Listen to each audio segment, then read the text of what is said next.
आज की वीडियो में मैं आपसे बात करने वाला हूँ फ्री रेडिकल के बारे में। ये एक रिएक्टिव इंटरमीडिएट है। अभी तक मैंने कार्बोकेटायन, कार्बो एनायन पढ़ा दिया है। अब मैं बढ़ रहा हूँ इस वीडियो में फ्री रेडिकल के बारे में। तो ये आखिर बनता कैसे है? जब कोई से भी हमारा रिएक्शन है, उसमें कोई दो कंपाउंड है, उसका अगर होमोलिटिक बॉन्ड फिजन होता है, मतलब कि एक इलेक्ट्रॉन इसके पास, एक इलेक्ट्रॉन इसके पास, तब हमारा बन के आता है फ्री रेडिकल। ठीक है, यहाँ पे वही लिखा है, when a homolytic bond fission of covalent bond takes place, shared pair of electron are equally distributed. यहाँ पे इलेक्ट्रॉन दो थे, दोनों इलेक्ट्रॉन इक्वली डिस्ट्रीब्यूट होते हैं on both the atoms, which means that after fission each atom has one one electron. और bond टूटने के बाद हर एटम के पास एक एक इलेक्ट्रॉन रहता है। ठीक है, an unpaired electron odd electron is present which is called free radical. और यही अनपेयर्ड इलेक्ट्रॉन को ही हम बोलते हैं फ्री रेडिकल। ठीक है, जैसे कि यहाँ पे हो गया हमारा मिथाइल रेडिकल, CH3 के ऊपर आ गया एक इलेक्ट्रॉन, ये देख सकते हो। ठीक है, CH3 के ऊपर एक इलेक्ट्रॉन, C6H5, यहाँ पे H की जगह C6H5 लग गया है, मतलब कि फिनाइल रिंग लग गई है, तो ट्राई फिनाइल मिथाइल रेडिकल हो गया, फिनाइल रेडिकल हो गया और बेंजोक्सी फ्री रेडिकल हो गया। अब हम बढ़ेंगे स्ट्रक्चर ऑफ फ्री रेडिकल की तरफ। स्ट्रक्चर इसका हाईली रिएक्टिव रहता है। सेंट्रल कार्बन एटम जो रहता है वो, जिसमें और इलेक्ट्रॉन प्रेजेंट रहता है, वो sp2 हाइब्रिड रहता है। ये हमारा सेंट्रल कार्बन एटम है, ये sp2 हाइब्रिड है, यहाँ पे ऑड इलेक्ट्रॉन प्रेजेंट है। ठीक है, और इन दोनों का बीच का एंगल है, ये पूरे मतलब प्लेनर रहता है, को प्लेनर रहता है, और इसका एंगल रहता है 120 डिग्री। फ्री रेडिकल इज क्लो प्लेनर एंड, यहाँ पे एंड होगा, एंड इट्स, इसको एंड कर लेना आप लोग। ठीक है, and 120 degree angle is present between two bonded atoms. Due to the tendency of odd electron to become paired, they are highly reactive. Free radical participate in the reaction as soon as possible. ये electron की वजह से free radical बहुत ही ज़्यादा reactive हो जाता है। ठीक है, जिसकी वजह से जैसे ही इसको मौका मिलता है तो ये रिएक्शन में पार्टिसिपेट करता है। अब हम बात करेंगे स्टेबिलिटी ऑफ फ्री रेडिकल की। तो मैंने जैसे वही बताया कि इसके पास एक इलेक्ट्रॉन रहता है और इसको एक इलेक्ट्रॉन और चाहिए रहता है। तो ये जो ग्रुप रहते हैं अल्काइल ग्रुप या फिर R ग्रुप, ठीक है, CH3 मतलब मिथाइल।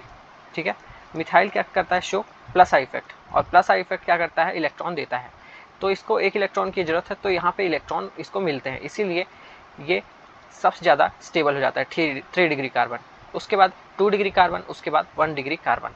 तो यहाँ पे स्टेबिलिटी का ऑर्डर यही है कि इसको इलेक्ट्रॉन चाहिए, तो इलेक्ट्रॉन इसको किससे मिल रहा है, प्लस आई वाले ग्रुप से। अगर यहाँ पे मिथाइल नहीं होता है, कोई भी अगर प्लस आई वाला ग्रुप रहता है तो भी ये स्टेबल रहता है। ठीक है, पर जनरली बोला ये जाता है कि 3 डिग्री रेडिकल ज़्यादा स्टेबल रहता है 2 डिग्री रेडिकल से, फिर 1 डिग्री रेडिकल से।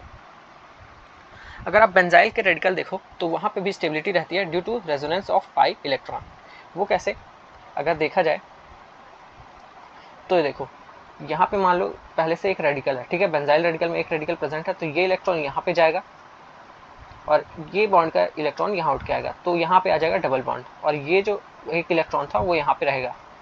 फिर उसके बाद ये बॉन्ड टूटेगा, इसका एक इलेक्ट्रॉन यहाँ, एक इलेक्ट्रॉन यहाँ, यहाँ पे जैसे ही इलेक्ट्रॉन आएगा तो ये दोनों आपस में बॉन्ड बना लेंगे। ठीक है, उसके बाद ये इलेक्ट्रॉन खाली रहेगा, ये यहाँ पे जाएगा और इसका एक इलेक्ट्रॉन यहाँ आएगा, बॉन्ड बनेगा, और इसका जो आधा इलेक्ट्रॉन बचा था वो यहाँ पे चल जाएगा। तो ऐसे ये स्टेबिलिटी अटेन कर लेता है।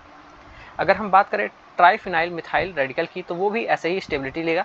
वहाँ पे एक रिंग में स्टेबिलिटी था, यहाँ पे तीनों रिंग में, इसका इलेक्ट्रॉन यहाँ गया, इसका एक इलेक्ट्रॉन यहाँ गया और दूसरा इलेक्ट्रॉन यहाँ आया, फिर ऐसे ही घूमता रहता है। ठीक है, फॉर्मेशन ऑफ या फिर method of preparation of free radical की, तो सबसे पहला हमारा जो फॉर्मेशन का मेथड आता है वो हमारा फ्रॉम यूज़ ऑफ एनर्जी, मतलब कि यहाँ पे हम हीट ले सकते हैं, सनलाइट को HNU से लिखते हैं, UV लाइट ले सकते हैं और हाई टेम्परेचर ले सकते हैं। ठीक है, तो इनमें से आप कुछ भी लोगे तो यहाँ पे आपका फॉर्म हो जाएगा free radical. For example Cl bond है, यहाँ पे इसमें लाइट पड़ी तो ये इसका एक इलेक्ट्रॉन यहाँ आया, इसका एक इलेक्ट्रॉन यहाँ आया। और फ्री रेडिकल का मूवमेंट हमेशा सिंगल हेडेड एरो से होता है।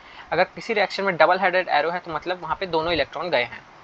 ठीक है, फॉर एग्जाम्पल CH3Cl है, अगर इसमें ऐसे हुआ है तो मतलब कि CH3 के ऊपर आ जाएगा पॉजिटिव चार्ज और Cl के ऊपर आ जाएगा नेगेटिव चार्ज। ये नेगेटिव चार्ज बताता है 2 इलेक्ट्रॉन को, जबकि फ्री रेडिकल सिर्फ बताता है एक ही इलेक्ट्रॉन को। ठीक है, ये आपको अच्छे से समझना पड़ेगा, तो ये समझ लेना।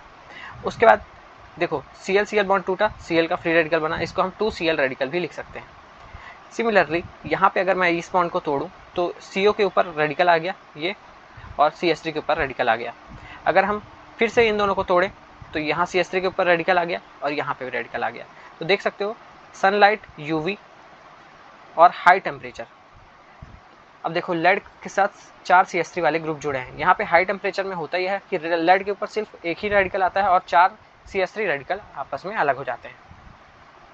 हाई टेम्परेचर की बात करें फिर से, तो ये यहाँ पे जाएगा, ये यहाँ पे जाएगा, इसका एक इलेक्ट्रॉन, तो ये हो गया इथाइल रेडिकल, ये हो गया मिथाइल रेडिकल। ठीक है, अब हम बात करते हैं दूसरा हमारा मेथड ऑफ प्रिपरेशन, वो है हमारा गोमबर्ग ने निकाला था ये method of preparation, chemical method था। By leaving a solution of triaryl chloromethane, triaryl chloromethane को जब हम बेंजीन के साथ रिएक्ट कराते हैं तो कुछ दिन बाद अगर उसमें हम Hg या एजिन डालेंगे तो हमें मिलेगा ट्राइफिनाइल रेडिकल। ये है उसका रिएक्शन।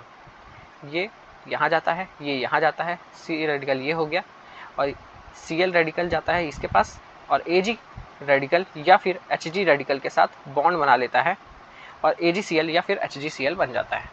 अब हम बढ़ेंगे रिएक्शन ऑफ फ्री रेडिकल की तरफ। तो पहला जो ये रिएक्शन दिखाता है वो है हमारा कॉम्बिनेशन। जिस तरह अभी तक टूट रहा था उसी तरह अब ये जुड़ेंगे। ठीक है, ये टूटने वाला हो गया रेडिकल का। अगर 2 रेडिकल हैं आपस में, तो मैंने जैसे ही बोला कि अगर रेडिकल के पास रिएक्शन करने की संभावना है तो वो बहुत ही जल्दी संभावना पूरी करेंगे। तो ये क्या करता है, अपना एक बॉन्ड यहाँ देता है, ये अपना एक बॉन्ड यहाँ देता है और बॉन्ड बना लेता है। CH3 भी एक बॉन्ड यहाँ देता है, ये भी अपना एक बॉन्ड यहाँ देता है और बना लेता है। कलर चेंज कर देता हूँ पेन का।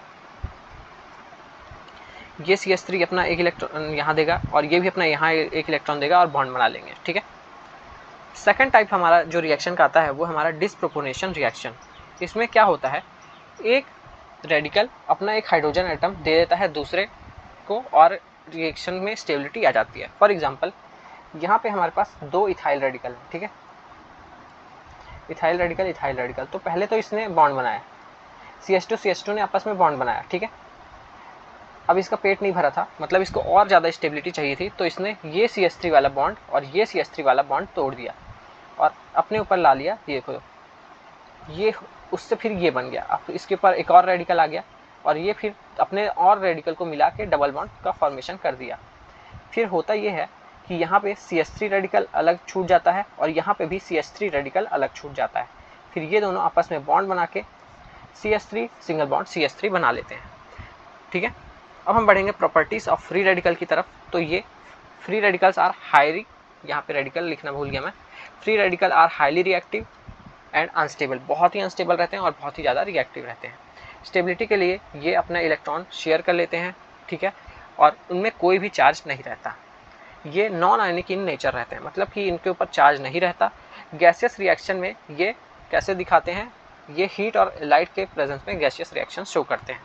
मतलब Cl2 भी एक गैस थी, इसको अगर लाइट दोगे तो Cl रेडिकल में ये टूट जाएगी। ठीक है, free radical produce in many organic reaction like thermal decomposition. Thermal decomposition में आपको फ्री रेडिकल देखने मिलेगा, चेन पोलराइजेशन में दिखने मिलेगा, हैलोजनेशन में दिखेगा और वुड्स रिएक्शन में दिखेगा। सो गाइस, ये तो छोटा सा वीडियो अच्छा लगा इसको लाइक कर देना, चैनल को सब्सक्राइब कर देना और ये PDF आपको मिल जाएगा मेरे टेलीग्राम चैनल में, तो वहाँ से डाउनलोड करना मत भूलना। मिलते हैं नेक्स्ट वीडियो में, तब तक के लिए बाय बाय।